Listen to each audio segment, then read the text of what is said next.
নমস্কার বন্ধুরা, শাশুড়ির হাতে রকমারি রান্নায় আপনাদের সবাইকে স্বাগত। আজ আমি আপনাদের সাথে শেয়ার করব ঘরোয়া পদ্ধতিতে দুধ ছাড়া বানানো শুক্তো। তাহলে চলুন রেসিপিটি শুরু করা যাক। প্রথমে গ্যাস অন করে কড়াই ধরিয়ে দিয়েছি। কড়াই গরম হয়ে গেলে দিয়ে দিলাম সর্ষের তেল। এবার দিয়ে দিলাম বড়ি। শুক্তোতে কিন্তু বড়িটা দিতেই হবে, দিলে কিন্তু দারুণ গন্ধ আসে একটা, আর খেতেও দুর্ধর্ষ লাগে। বড়িটা মাস্ট। বড়িটা হালকা করে ভেজে নিয়েছি, এরপর তুলে নিচ্ছি। এরপর দিয়ে দেব উচ্ছেগুলোকে ছোট ছোট করে কেটে রেখেছিলাম। আচ্ছা, উচ্ছেগুলো ভেজে নিলে কি হয়, শুক্তোটা বেশি তেতো হয় না। এরপর সমস্ত সবজিগুলো ওখানে কেটে রেখেছিলাম, আপনাদের দেখিয়ে দিলাম। আজও কিন্তু রান্না করতে করতেই সমস্ত উপকরণগুলো দেখিয়ে দেব। এরপর উচ্ছেগুলো ভাজা হয়ে গেলে তুলে নিচ্ছি। এরপর সমস্ত সবজিগুলো তেলে দিয়ে দিয়েছি। এবার সাঁতলে নেব।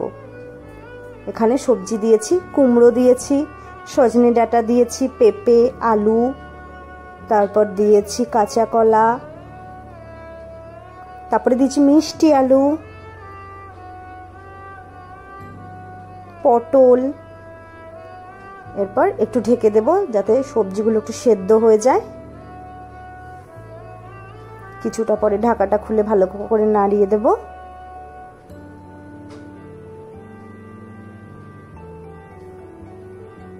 এরপর দিয়ে দেব সামান্য হলুদ,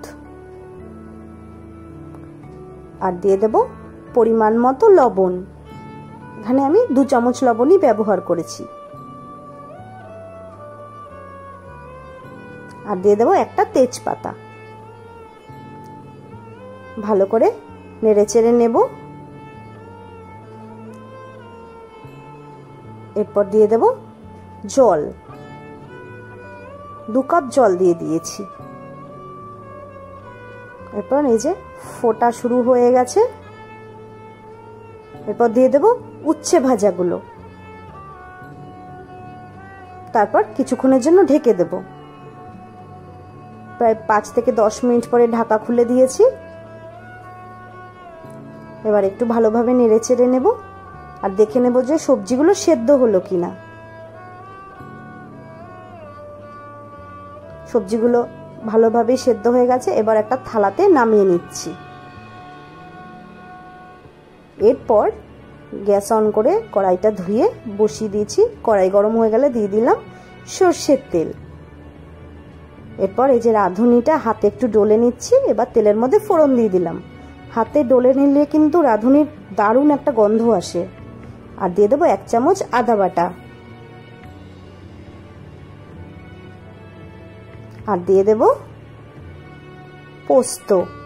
পোস্ত বাটা দিয়ে দিয়েছি। এরপর ভালোভাবে নাড়িয়ে নেব।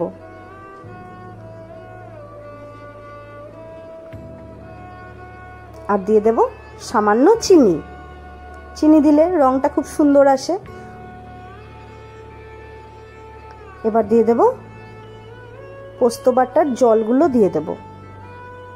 মানে পোস্তটা বেটে একটু বেশি করে জল দিয়ে গুলিয়ে রেখেছিলাম, সেই জলটাই এখন দিয়ে দিচ্ছি। 1 বাটি জল দিয়ে দিয়েছি। আমরা কিন্তু ঘরে যখন শুক্তো করি তখন কিন্তু দুধ দিয়ে শুক্তো করি না, এইভাবে পোস্ত বাটার জলটা দিয়ে শুক্তো করি। এরপর এই যে সাঁতলে রাখা সবজিগুলো দিয়ে দিলাম, আর দিয়ে দেব ভেজে রাখা বড়িগুলো। ফুটে গেছে কিন্তু। ব্যাস, আমাদের রান্না রেডি। এবার নামিয়ে নিচ্ছি। কেমন হয়েছে অবশ্যই কিন্তু আপনারা আমাদের জানাবেন।